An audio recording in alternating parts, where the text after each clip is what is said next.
C'est l'abbaye d'Artus dans le Béarn que je vous fais découvrir aujourd'hui. C'est une abbaye fondée en 1167 par l'ordre des Prémontrés. C'est un ordre fondé par saint Norbert et il suit la règle de saint Augustin. Pas de clôture stricte, mais un apostolat dans les villes et les villages, donc un ordre bien spécial. Voilà l'abbaye bien nichée au milieu de la forêt sur une carrière de craie. Voilà la façade ouest de la chapelle. Là, ce sont les maisons voisines qui étaient utilisées par les laïcs qui venaient faire les travaux du quotidien à l'abbaye. C'était la chapelle que vous voyez là, construite entre 1160 et 70. Mais tout cela eut bien des malheurs, car il y eut la guerre de 100 ans, les guerres de religion, les invasions espagnoles et le pompon, la Révolution française, qui transforma cette abbaye, après avoir massacré tous les moines, en ferme. En 1925, les voûtes sont dynamitées carrément.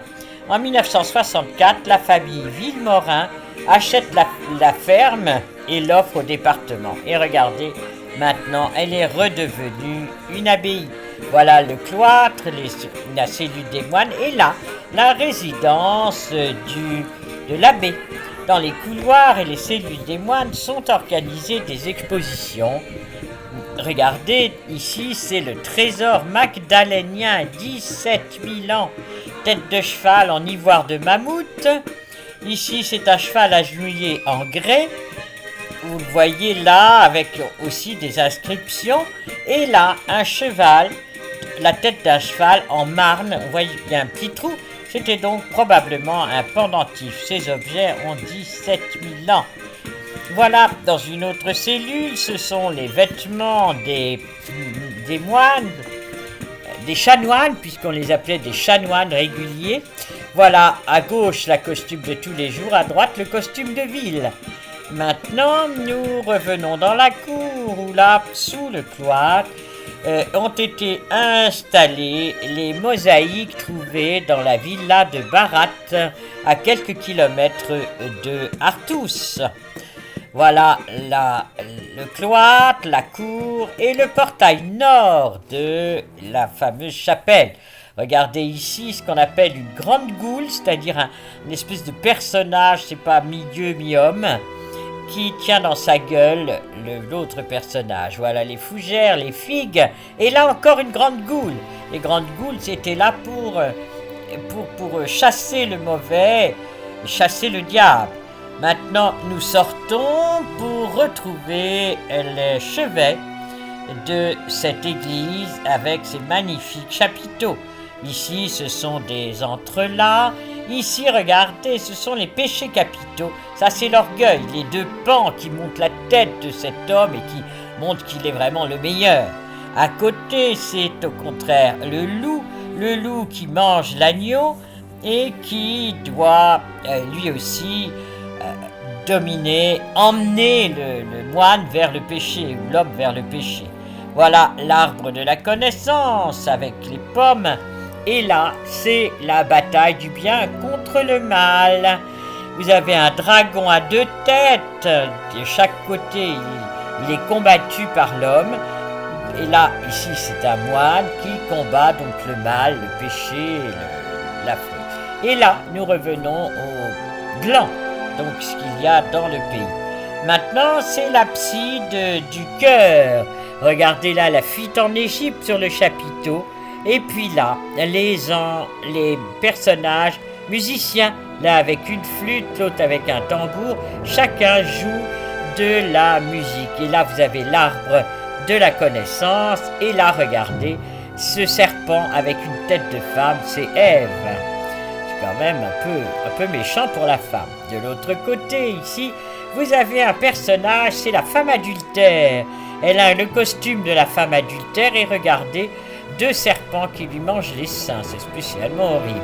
À côté, c'est la colère, c'est l'ours qui est le symbole de la colère. Vous voyez qu'il s'agit là de tous les péchés qu'il faut qu'un moine évite de faire et toute personne qui passe. Ici, c'est l'abside de la deuxième chapelle, toujours avec ses entrelacs, la corniche en damier et ces modillons très très bien sculptés qui n'ont pas bougé depuis le XIIe siècle. Ici, regardez, il s'agit d'un oiseau perché sur un chien. C'est la victoire du Christ sur les forces du mal. Ces deux petits personnages, ce sont les moines évangélisateurs qui partent dans les campagnes pour annoncer la bonne nouvelle. Voilà le loup ici qui est avec l'agneau dans sa gueule. Et c'est le symbole du mal qui attire l'homme vers le mal. Mais ce n'est pas tout. De l'autre côté de ce chapiteau, il y a le lion qui est la figure du Christ. Il est vaillant de cœur et comme le Christ, il pardonne à celui qui l'emporte. Ici, c'est la gourmandise. Regardez-le, il boit carrément directement au tonneau. Voilà un autre péché, la gourmandise. Et là, c'est le mensonge. Le moine met sa main devant sa bouche pour s'empêcher de prononcer des mensonges. Voilà les deux moines évangélisateurs, l'un à la croix de procession et l'autre son goupillon. Alors là, c'est la chasteté.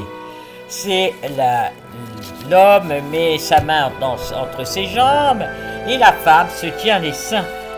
C'est avec regret que je quitte ces modillons ravissants pour faire le tour de l'abbaye. Vous voyez ici la partie fortifiée qui à une époque avait besoin de meurtrières et de défense pour lutter contre les mauvais. Et puis ici c'est le portail ouest de la chapelle avec les fougères toujours. Et là regardez comme c'est curieux.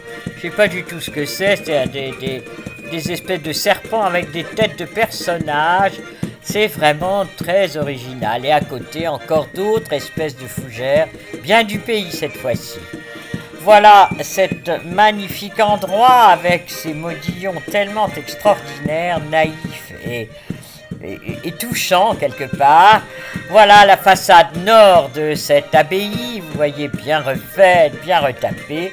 Et là, je retrouve ma chère amie Mireille avec sa Jaguar pour aller vers d'autres lieux. Et je vous laisse, je vous dis au revoir, à bientôt pour une autre visite.